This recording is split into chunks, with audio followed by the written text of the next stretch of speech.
suis venu renforcer ici la présence de l'État, du gouvernement du Sénégal, donc aux côtés de mon collègue Marito, parce que c'est la France qui célèbre donc sa fête nationale.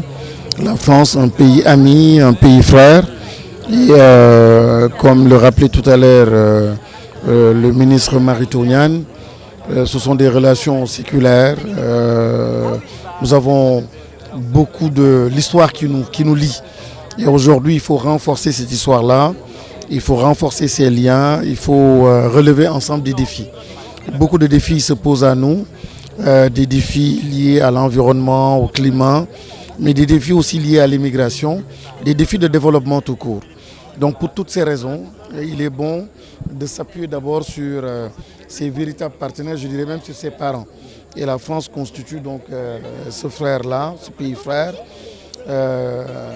avec qui donc, nous devons envisager notre avenir, notre futur. Et dans le domaine qui me concerne, par exemple l'éducation nationale, l'AFD, l'Agence française de développement, pour l'année en cours, la France, l'agence via donc l'AFD, participe à hauteur de plus de 57 milliards donc en termes d'accompagnement. C'est l'enveloppe la plus importante donc en termes d'accompagnement du ministère de l'Éducation nationale. Donc c'est pour dire combien la France est présente dans notre système à travers donc les différents secteurs et combien nous devons donc renforcer, mais repenser aussi ce partenariat.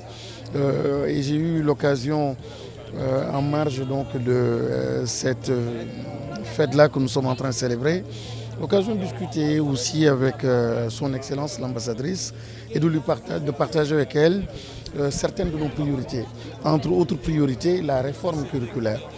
Et c'est aussi un axe qui est extrêmement important pour la France. En tout cas, elle était très très sensible, voudrait que le Sénégal puisse regagner sa souveraineté justement en repensant son propre système éducatif.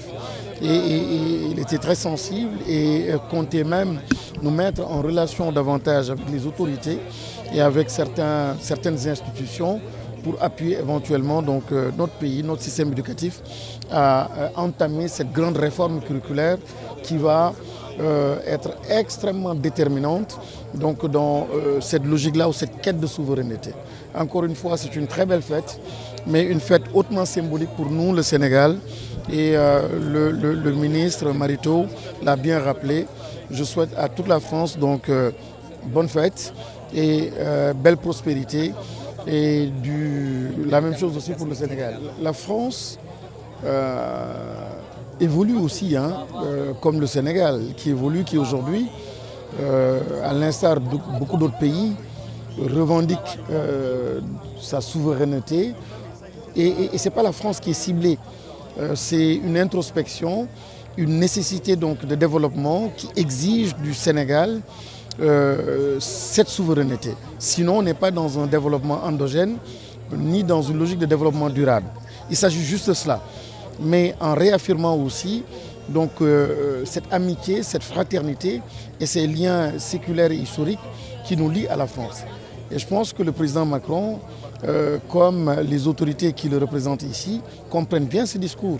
Et l'autre fois, encore une fois, mes discussions avec l'ambassadrice, qui a aussi rencontré le Premier ministre, son discours va dans le même sens. Il faut renforcer cette souveraineté donc, revendiquée et recherchée donc, par les pays africains, mais en particulier donc, par le Sénégal.